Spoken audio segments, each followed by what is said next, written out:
Well, Democrats and Republicans aren't a category. The Republicans and Democrats differ, like on the rare occasions when I vote, and they're pretty rare. Sometimes I vote for Democrats, sometimes for Republicans, sometimes for somebody else. It's not a sharp split. They're two factions of the same party. We have a one-party state with two somewhat different factions with a lot of overlap. Business Party has a couple of factions. You find some differences between them. I wouldn't say there's no difference on the average. So what should you do in that case? Well, like everything, it's your own choice. Do you want to live in a democratic society, or do you want to live in the society we have, which, remember, is not a democratic society and is not intended to be? If you take a course in political theory here, I'm sure they'll teach you that the United States is not a democracy. It's what's called in the technical literature a polyarchy. That's the term invented by the leading democratic theorist, Yale professor Robert Dahl.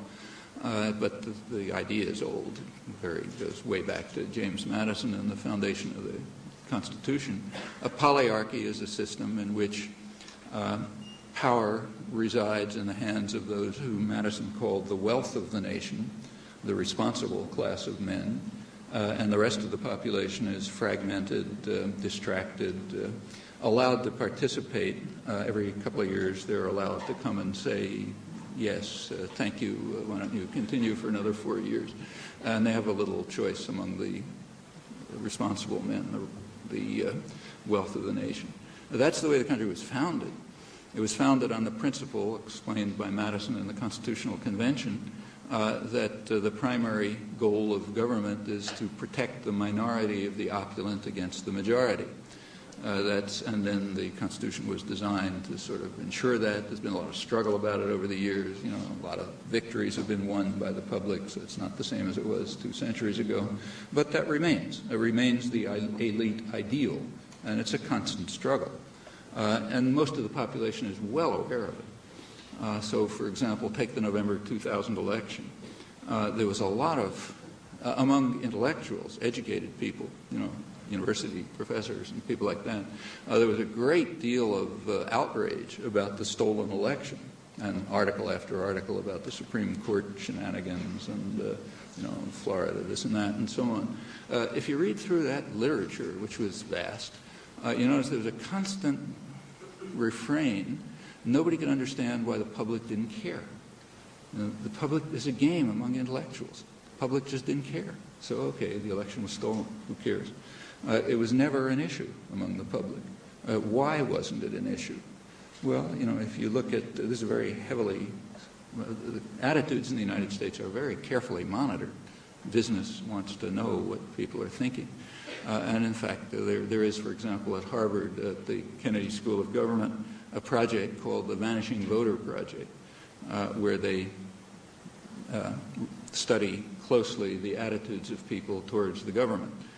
It turns out on the eve of the election, so like before the election, before Florida and the Supreme Court, about 75% of the population didn't think there was an election going on at all, at least as far as they were concerned. Their attitude towards the thing happening was that it's some kind of a business with involving rich contributors, political leaders, and the public relations industry, which is training candidates to say meaningless words that they don't understand, that they think will maybe pick up a few more votes. Well, that's only 75% of the public. So, of course, they didn't care very much, if the Supreme Court happened to hand it over to one of them rather than the other.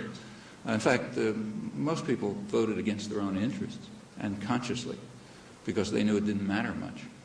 They were supposed to vote on what are called qualities, not issues, like, do you like the guy?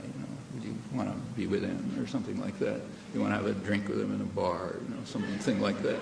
That was the issue in the election.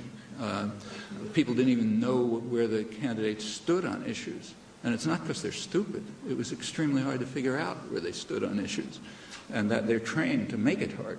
And in fact, most of the issues that the public cared about weren't even allowed to come up. So the major issues, if you look at public concerns, The major issues have to do with economic affairs, international economic affairs, what's misleadingly called globalization and the trade deficit and job security and things like that. None of that stuff came up. You can't bring those issues up in the elections. The free trade area of the Americas was coming up. There was going to be a summit of the Americas in a couple of months.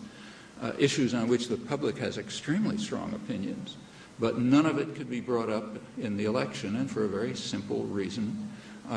If you take a look at attitudes, there's a very sharp split between elite opinion, which is strongly in favor of all of this stuff, and the public, which is strongly opposed to them, and therefore it can't come up in the election. And it didn't. These issues are unmentioned. Virtually nobody knew that the free trade area of the Americas was coming along. So what do you do? Well, you have to decide whether you want to live in a democratic society or not. If you want to live in the kind of society that, say, Madison envisioned, okay, that's a choice. But certainly not necessary. Over the last couple of hundred years, there has been a very substantial extension of the right of the population, of the ability to participate and make a difference. It's not overwhelming, and there's always a struggle to beat it back, but there's no reason why that can't continue. And that's the alternative. It's not a matter of naming one party or another, but just changing the whole framework in which politics persists, largely because of the extremely narrow concentration of economic power, which removes from the public arena most decisions that belong there. And there's a major effort underway right now to reduce it even further. Well, you don't have to accept this.